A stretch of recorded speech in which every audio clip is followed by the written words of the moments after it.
चंबल की धरती रहस्य और इतिहास की धरती है। इसी धरती पर स्थित है पटिया वाले बाबा का धाम यानी कराह धाम। चंबल के जंगलों में जहां हिंसक जानवरों की गर्जनाएं और डकैतों की बंदूकें लोगों को डराया करती थी, वहां आज धर्म और भक्ति की अविरल धारा बह रही है।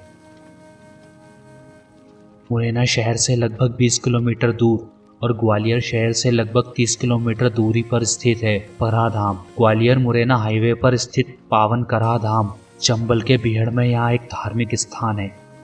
यहाँ एक तपोभूमि है जहाँ पर कई महान धर्मात्माओं ने तपस्या की है, लेकिन इस सिद्ध स्थल को पटिया वाले बाबा ने दूर दूर तक प्रसिद्ध कर दिया। नमस्कार दोस्तों, आज के सफ़र में हम आपको लेके चल रहे हैं ऐसे पावन स्थान पर जहाँ पर भक्तों की भीड़ उमड़ी रहती है, जहाँ पर लोगों की मनोकामनाएं पूर्ण होती है। यह स्थान धनेला गांव के पास स्थित है। इस जगह का कराह नाम कैसे पड़ा, चलिए इसके बारे में हम आपको बताते हैं।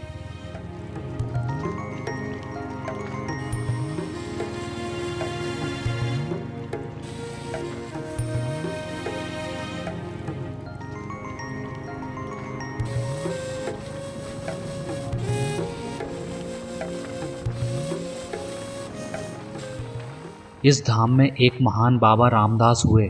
सिद्ध बाबा रामदास ने यहाँ बरगद का वृक्ष भी लगाया। सिद्ध बाबा रामदास का कड़ा सदैव अग्नि पर चढ़ा रहता था और हर आने जाने वाले श्रद्धालुओं को दूध का प्रसाद मिलता था। यही बाद में कड़ा और बाद में कड़ा हुआ और अंतराल में कराह नाम से प्रसिद्ध हुआ। धाम पहुँचते ही आपको सबसे पहले खिलौने, तस्वीरों और प्रसाद की दुकानें दिखाई देती हैं।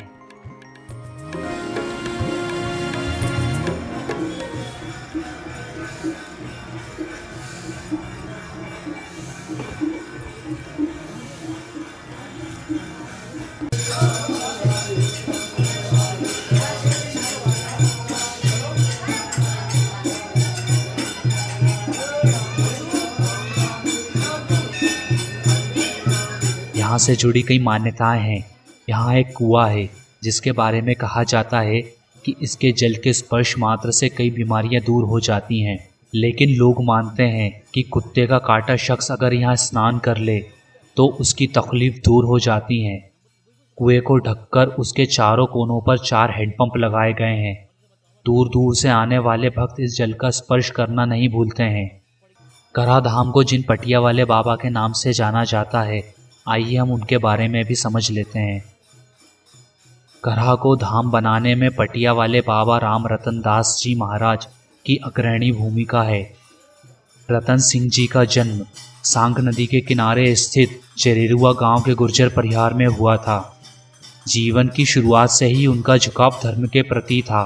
बचपन में ही उनके पिता चतुर्भुज सिंह जी का निधन हो गया था, जिसके बाद उनकी मां विजय कुंवरी ने इनका पालन पोषण किया।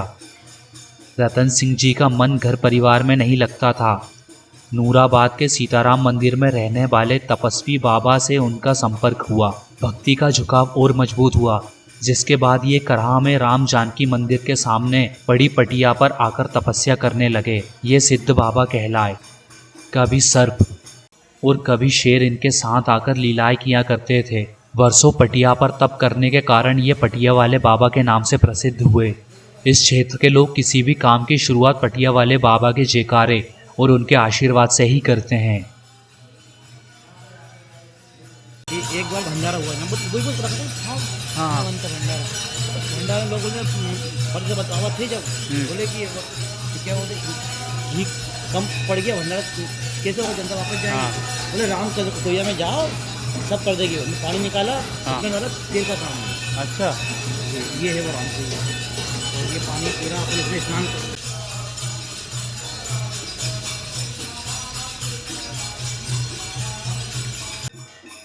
पटिया वाले बाबा की मूर्ति के स्थान के बगल में राम नाम का कीर्तन 50 साल से ज़्यादा वर्षों से अनवरत चल रहा है।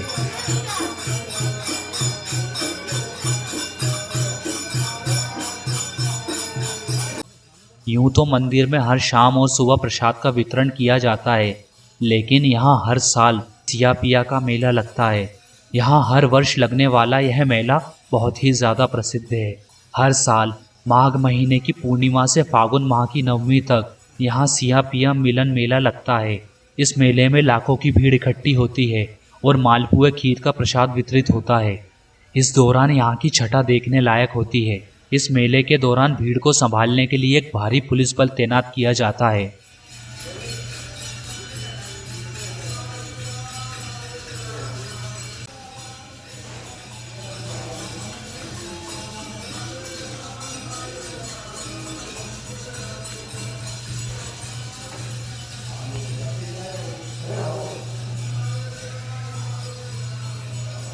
ये है पटिया वाले बाबा का मंदिर और ये सामने जो श्री राम धुन चल रही है, ये साल भर 24 घंटे यह धुन चलती है, कभी बंद नहीं होती।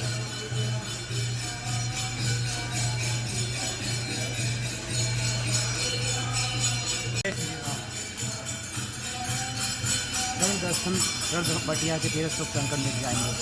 जिस जगह पे 24 घंटे राम जी की धुन चलती है कुछ सालों से, उस जगह उसके वाइब्रेशन को, ऊर्जा को आप फील कीजिए। एक बार पटिया वाले बाबा से जरूर आइए, जीवन सफल हो जाएगा। जय सीताराम। जय प्रभु।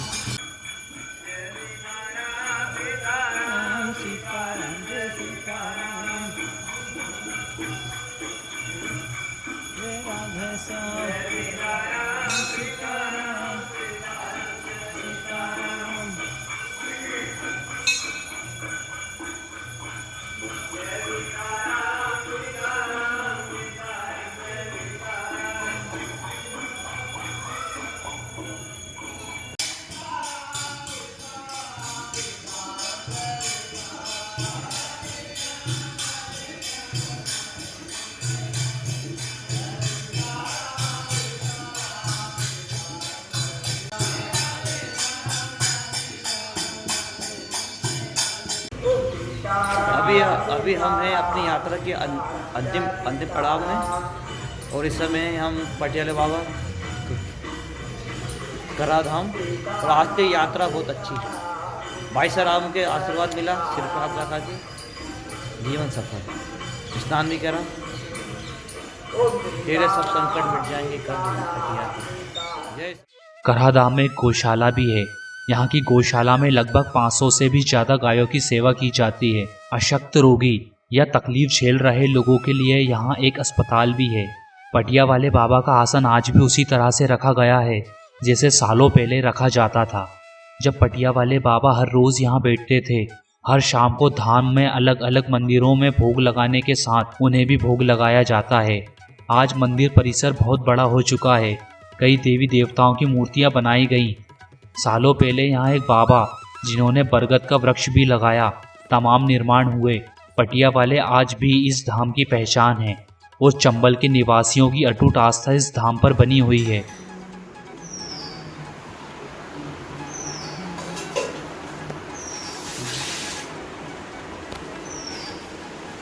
ये सिद्ध बाबा गुफा।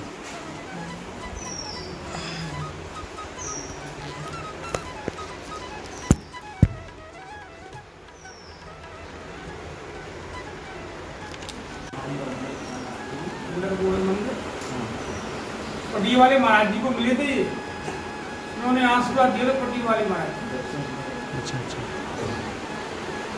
सिद्ध बाबा ने गुफा में ही उन्होंने तपस्या करी थी, तो बाद में उनको फिर भगवान दर्शन हुए। अच्छा अच्छा। पट्टी वाले महाराज ये है गुफा। महाराज जी यही संतों का आशीर्वाद करना है। सही है सर। पापा नहीं जा रही।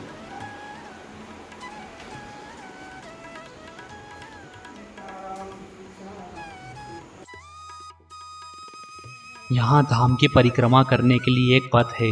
आप इस पथ पर चलकर पूरे धाम की परिक्रमा कर पाते हैं। परिक्रमा के रास्ते में आपको मोर दिखाई देते हैं। मोर शब्द से ही मुरैना बना है। तो पटिया वाले बाबा कहते थे, रामई की चिड़िया रामई को खेल, खा मेरी चिड़िया भर भर पेट। उनका ये कहना था। जिस शिला पर बैठ के पटिया वाले बाबा तपस्या किया करते थे, उस शिला को मुरैना की स्थानीय भाषा में पटिया कहा जाता है।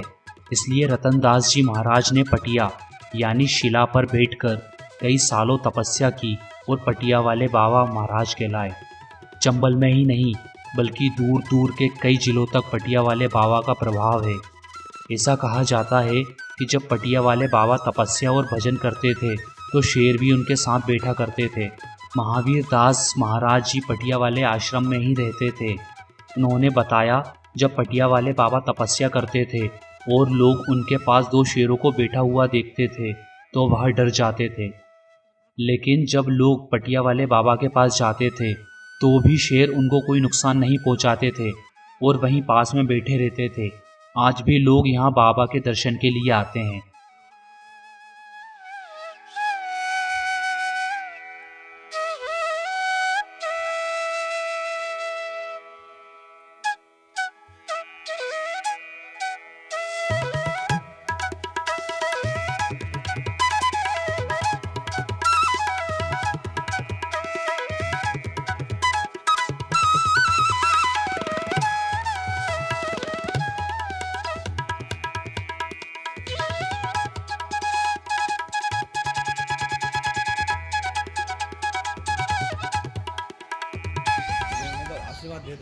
यहाँ के परिक्रमा वापस ख़त्म हो जाती है और सामने वाले गेट से शुरू होती है और इधर यहाँ से आके ख़त्म हो जाती है।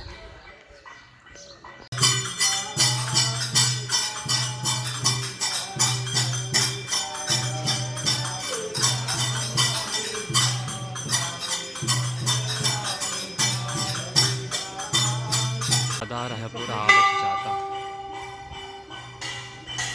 इससे ये करना चाहिए जो जिसकी जीत होगी उसको तो पूरा